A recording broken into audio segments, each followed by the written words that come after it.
Okay, let's try and screen share and try this a third time and see if we get interrupted. So we left off at the categorical imperative, and this is what happens when you live in a household of selfish people, but that's a separate issue. Categorical imperative developed by Immanuel Kant, sometimes referred to as Kantianism. And his direct quote was, "I will never act except in such a way that I can also will that my maxim should become a universal law."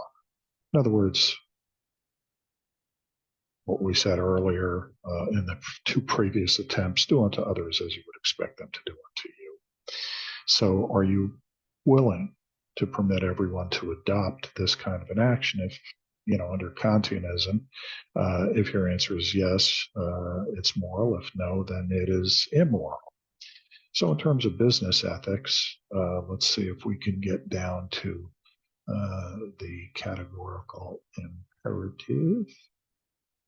And we're almost there. Okay. All right. So, guidance in dealing with people. Well, people should never be treated as a means to an end, but an end, in themselves, or as ends in themselves. And treat people as ends requires respect. So we, reject things like slavery and the same kinds of things with murder and rape and all of this. And those are extreme examples that are out of this textbook. But my thought would be that in business, it is very much the idea of treating people as ends in themselves. And under different leadership models, we try and promote growth in individuals and, higher positions and a bunch of other things that when you take the leadership course, we'll discuss. But it also, uh, it gives us guidance in terms of how to deal with people. And that seems to be a big issue. Now, one of the examples I started to raise the first couple of times I tried to record this segment was that used to be a company called IBM, and maybe some of you still recognize the brand. IBM, International Business Machines. And it was very much the idea that if you worked for IBM or got a job with IBM, then you were secure for life because you were hired, they moved you throughout the system, promoted you along the way, et cetera, et cetera. And, the trade off was that you were loyal to the company and you wouldn't think of going anywhere else. And it was kind of like, Japanese used to talk about full time employment or employment for life and so forth. And there was a certain security in that. And out of that security came this, sense of belonging and acceptance and all of these things.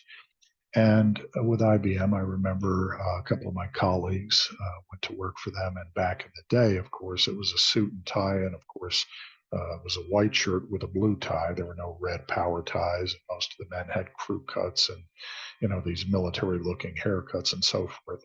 And that was a small thing to do in concert with or in trade off with the notion of full-time employment because you followed their rules, you did as you were told, et cetera, but there weren't layoffs, you weren't fired, et cetera, et cetera. Well, that's gone. So when we look at the perspective of so many people these days that employees just aren't loyal, well, firms aren't loyal as well. So how Kantian ism oriented that is, I'm not certain. All right, general ethical behavior. Well, an environment that builds security, friendliness, cooperation, and all the stuff you see here. And these things are public goods that are just created by generally ethical behavior. Now, we can name dozens of firms that don't act that way, and we can see the results, in society. So, what are some characteristics of, what we refer to as the public good? Well, not subject to exclusion, cannot exclude people from consumption, even if they do not contribute. Now, that's interesting because there's an argument to be made there about some of the things we've recently observed in the news and so forth. Joint supply, provide for one individual, provide for all. I'm not sure just how capitalist a theory that is. And then there's the free rider problem, but we'll discuss that later in the course. Categorical imperative or Kantianism, do unto others, etc., and the public goods, well, it fosters security, friendliness, cooperation, and trust, to be sure, not subject to exclusion, joint supply, and the free rider problem. And here are some examples. Is it ethical to rob banks? Is it ethical, and I know you'll all agree, to give everyone in this class an A? Well, what do you think of deontologism? Are there conflicts there between our competing loyalties and duties? Utilitarians argue that, secretly there is an appeal to the consequences and the idea of demonstrating the rightness of certain actions. Let's talk about ethical tests, the legal test. Well, if it's legal, it must be right. It must be good. It must be ethical. I'm not certain about all of that. So when we start to look at some of this stuff, is it legal?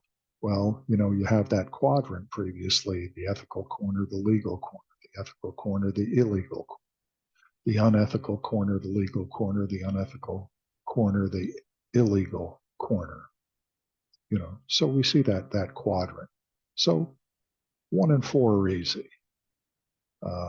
Ethical if it's legal, unethical if it's illegal. Okay, it's the other ones. Ethical but illegal. Unethical but legal. What are some examples? Well, the extreme example, historically, that we seem to talk about an awful lot is the behaviors towards certain classes of people. And at a point in time, and so let's pick one class, women. Women did not always enjoy the right to vote. There was a point in time where women didn't drive cars, where, and on and on and on. And there are several others that we can easily point to. And the point is that just because something is legal, it does not necessarily follow, at least under several different theories, that it's ethical. And we can point to those things. And that's some of the business conflict. So what do we do then when we start to compare moral ethical theories? Remember the one that said, well, are we really going to take a minority interest that we're intending to protect and disenfranchise a majority perspective or opinion because of it? Well, I don't know. Well, what about the majority good for majority good for the majority affected almost kind of sounds like mob rule, doesn't it? In other words, if your mob is bigger than my mob, you guys win, and that makes it right. Well, I'm not sure about that either. Immanuel Kant, I think, was on to something when he said, look, treat others as you would have yourself be treated. I'm paraphrasing, of course. And the old ends justifies the means argument of utilitarianism is to be sidestepped, where we look at the means themselves. How are we treating people to reach these profit goals? How are we treating people? You get the idea. So this cost benefit test, do the benefits exceed the costs to whomsoever they accrue? What about the categorical, if I could say it, it'd be a success. Categorical imperative. Are you willing to allow everyone to practice the proposed action?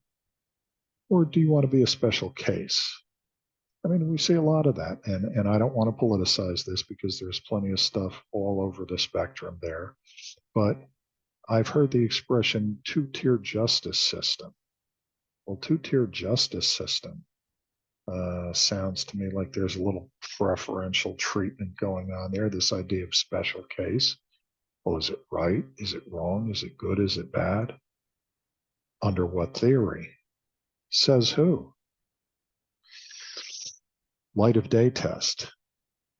What would be your reaction if the action were brought out into the open for public scrutiny? And then, of course, the golden rule, which is very much akin to Kantianism, do unto others. If you would like others to do the same to you, does that pass the test? Ventilation test, seek out others' views. Discuss the tests with them. If others feel it is okay, it passes the test. That's an interesting perspective. And some of the textbook examples, of course, robbing a bank, driving above the speed limit, guilty. Cheating on an exam, and then, other areas and other things. So ethical dilemmas in business, well, conflict of interest. To have two interests, cannot purse one without having a negative impact on the other. Well, that's a problem, isn't it? And there are plenty of us that have those seemingly moral, ethical dilemmas in business. Financial services was a pretty good example of that. Are you, in a sense, as a stockbroker, selling whatever particular stock, variable annuity, a mutual fund, or something because it had the highest commission? Or was it genuinely the best thing for a particular client? Well, if you're incentivized by higher commission, in other words, your pocket grows bigger if you choose this one, isn't that a bit of a conflict? Putting your pocket above the needs of your clients. And again, as far as conflicts of interest, two types: private interest conflicts with corporate interest, and business interest conflicts with the public or public good. So, conflict of interest, mini case, personnel director, brother-in-law is out of work. He's a knucklehead. Unemployment insurance is about to run out and he's going to lose the house. Your sister asks you to recommend him for the job. What do? And, we'll leave that where it is. We all know that that's a conflict. Some of us would probably say, look, you hold your nose and you hire the brother-in-law. Others would say, oh, no, I would never do such a thing. Maybe. Whistleblowing, the act of disclosing wrongdoing in an organization, like blowing the whistle to call attention to a thief. So whistleblowing, that's a tough one. In my experience, whistleblowers oftentimes are people that are marginal performers and are looking for a way to insulate themselves against being fired for performance and other things. So they seek protection under the whistleblower statute and they bring out every piece of dirty laundry they can.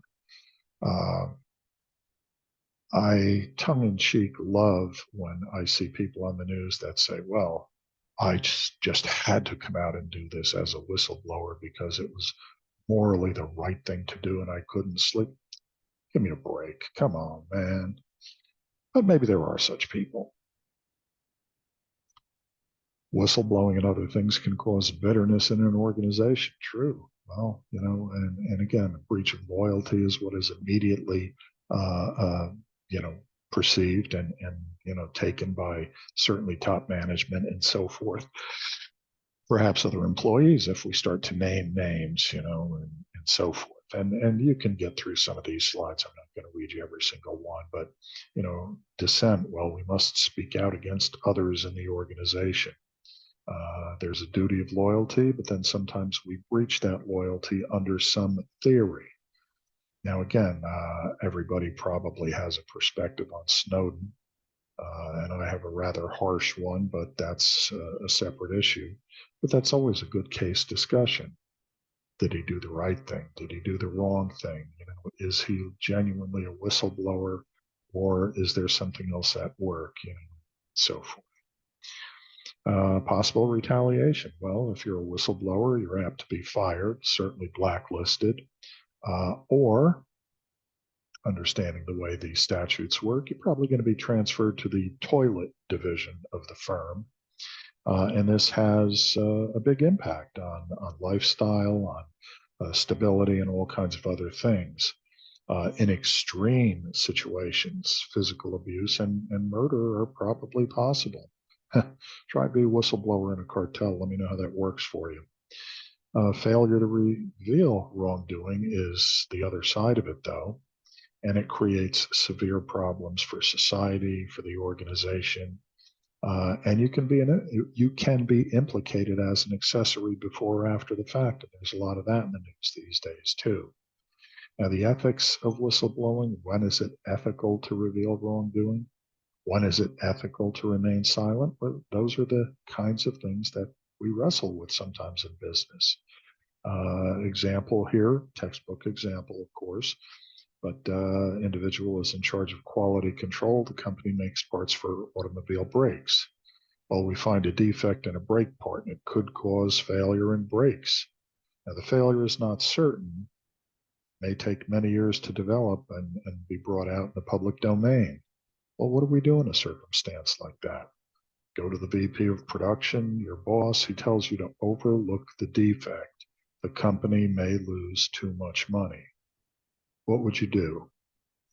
The Challenger disaster, and that's been rehashed. You can Google it, so I'm not going to go through it. But remember the big thing about Christy McAuliffe, the teacher from New Hampshire, teacher in space, and all that. And the Challenger blows up, however many seconds into the flight, and the engineers were warning because of the cold temperatures in Florida and everything like this, that the O-rings between the stages could fail. And, read the history of it if you're so inclined. Bottom line is they did burn through and blew up the Challenger. A bunch of people died.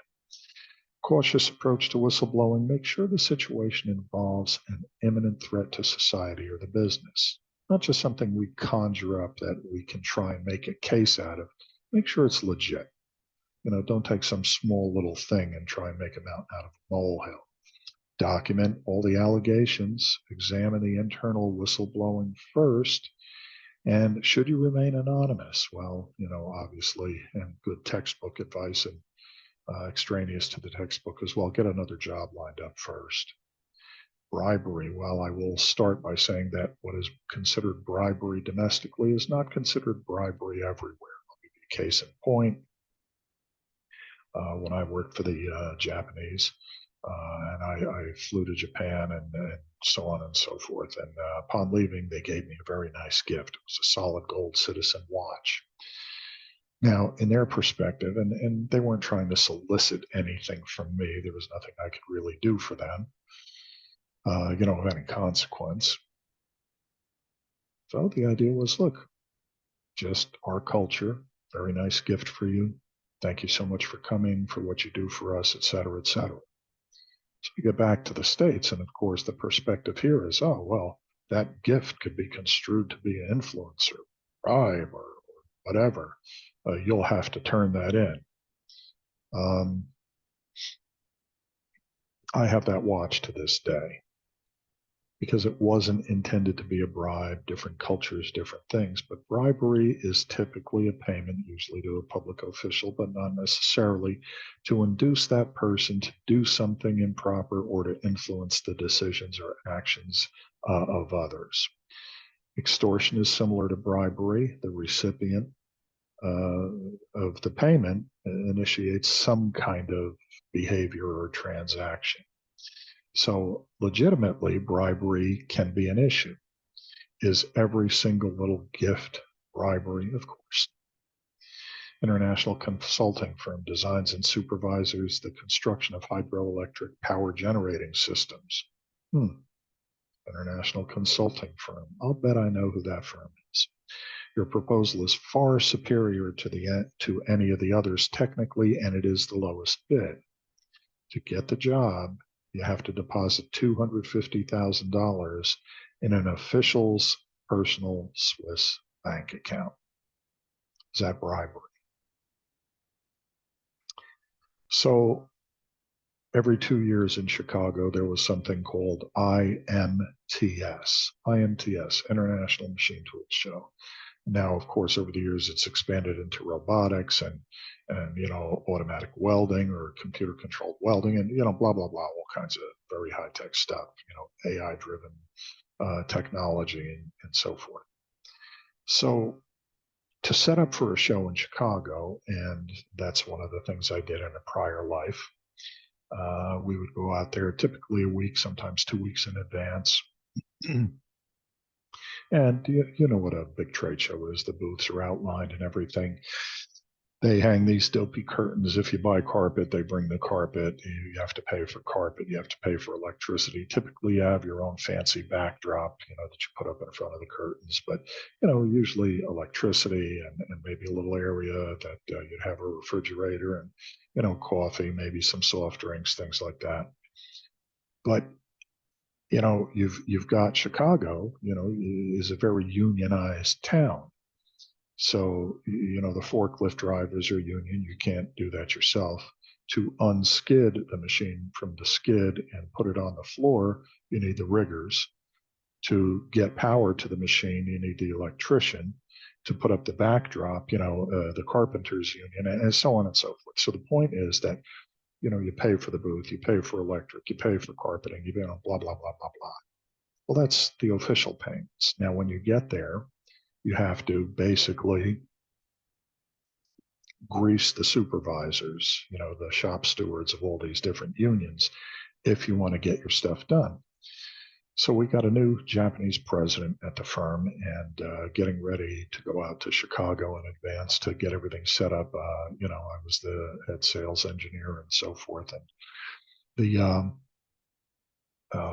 new president of the firm came to me and he said, well, we'll see you in Chicago. And I said, yeah, by the way, I need $20,000 in cash to go to show with to do the startup. And he looked at me and he says, no, everything is prepaid. And I said, no, you're not understanding. I know everything is prepaid, but this is just, and I tried to be kind about it. And I said, this is just to tip the individuals that help us set this up. And he said, no, absolutely not. We will not. And I said, no, you're not understanding. This is not Japan. The way it works in Chicago is, and I outlined the way everything worked. And basically, he told me to pound sand. All right, so we go out there, and of course, the machine shows up and everything, backdrop is sitting there and not assembled. And this is about 2 or 3 days before the show. And this new president comes out a little bit early because we're going to have a lot of VIPs from Japan. And he comes out a little early to see how things are going. And he sees that other booths are up and running and the lights are on and all this stuff. He comes over by me, basically, what's wrong? And I told him, I said, you don't understand. I said, we were not able to tip these people. So we are last on the list. Be lucky if they turn the power on by the end of the show. And so one of the smarter Japanese guys with him explained in Japanese what the deal was. They went to the local Bank of Tokyo, whatever the hell it was. And he comes back with 20 grand. Well, in about 4 hours, 5 hours, everything was up and running. Now, again, is that a bribe? Well, some people would certainly argue that that is. And some people would argue that that is the normal cost of doing business. Should you pay the money? Well, you have different things in this country. Foreign Corrupt Practices Act, some grease payments may be allowed. Standard practice in most foreign countries is often allowed, and so on and so forth. So I'll let you read through some of these things, but it becomes a real issue and something you have to wrestle with. Bluffing and deception while negotiating a labor contract, teachers' unions, railroad unions, and so forth. Plant has experienced losses over the past several years, although not clear why. So the organization wants concessions from labor.